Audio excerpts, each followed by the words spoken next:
नमस्कार मित्रांनो, आलोय आपण आपल्या वर्कशॉपला.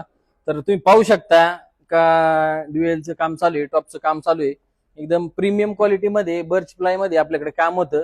आणि जे काय आहे ते आपलं सगळं असं दाखवायचं नाही किंवा काय नाही, सगळं पारदर्शक काम यूएस कंपनीमध्ये होतं. क्वालिटी तुम्ही पाहू शकता, इथे येऊन क्वालिटी चेक करून तुम्ही तुमचं मटेरियल बुक करू शकता. आता पाहू शकता तुम्ही का एक एक 17-18 बेसिक रेडी होता, ते टॉप रेडी होता, ते बाहेर मटेरियल भरपूर रेडी झालेले आहे. तर अशाच प्रकारच्या कॅबिनेट जर कोणाला पाहिजे असेल तर एकदा कंपनीवर या, तुम्ही व्हिजिट करा आणि तुम्ही तुमचं मटेरियल इथे येऊन बुक करू शकता. तुम्ही मटेरियल पाहू शकता, एका टाइमला एवढा स्टॉक इथं आपल्या इथं निघत असतो. आणि असं तुमचा प्रतिसाद इतका आहे, भरपूर प्रतिसाद आहे, तुमचं प्रेम आहे. तुमच्या प्रेमामुळे एवढं सगळं आपली कंपनी आज टॉप लेवलला काम करते. तुमचं प्रेम आहे असंच राहू द्या. आणि कोणाला काही मटेरियल पाहिजे असेल एकदा कंपनीवर तुम्ही व्हिजिट करू शकता. धन्यवाद.